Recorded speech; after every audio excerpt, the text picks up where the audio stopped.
বিসমিল্লাহির রহমানির রহিম। वज़ू का बयान, वज़ूर विवरण। सवाल, वज़ू किसे कहते हैं? प्रश्न, वज़ू काके बोले? जवाब, वज़ू उसे कहते हैं कि। उत्तर, वज़ू उहाके बोले जे आदमी जब नामाज पढ़ने का इरादा करे, मानुष जखन नामाज पढ़ार इच्छा करे तो साफ बर्तन में पाक पानी लेकर तखन परिष्कार पात्रे पवित्र पानी निये पहले गाट्टू तक दोनों हाथ धुए प्रथमे कब्जी पर्यन्त उभय हाथ धोबे, फिर 3 बार कुली करे, অতঃপর 3 বার কুলি করবে, মেসওয়াক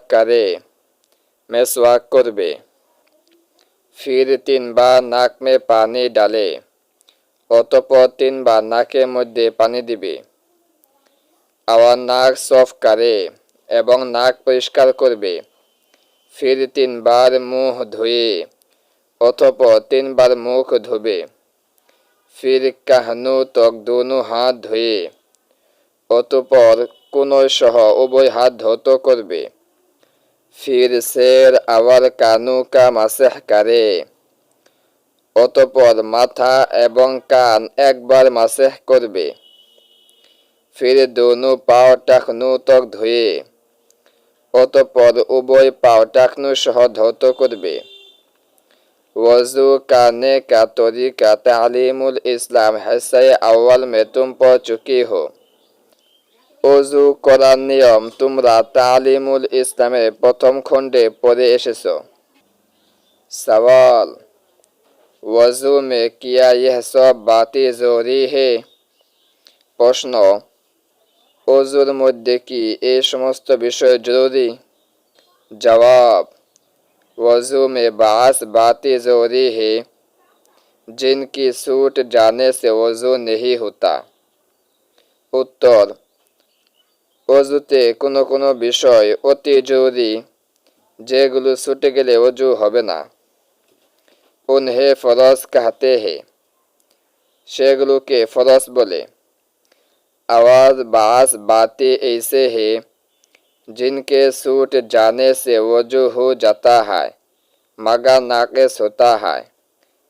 আর কোনো কোনো বিষয় এরকম যেগুলো ছুটে গেলে অজু হয় কিন্তু অপূর্ণাঙ্গ হয়। উনহে সুন্নত कहते हैं, সেগুলোকে সুন্নত বলে। আবার বাস বাতে ऐसे है कि এবং কোনো কোনো বিষয় এইরকম যে उनके करने से सवाब ज्यादा होता है और छूट जाने से कोई नुकसान नहीं होता।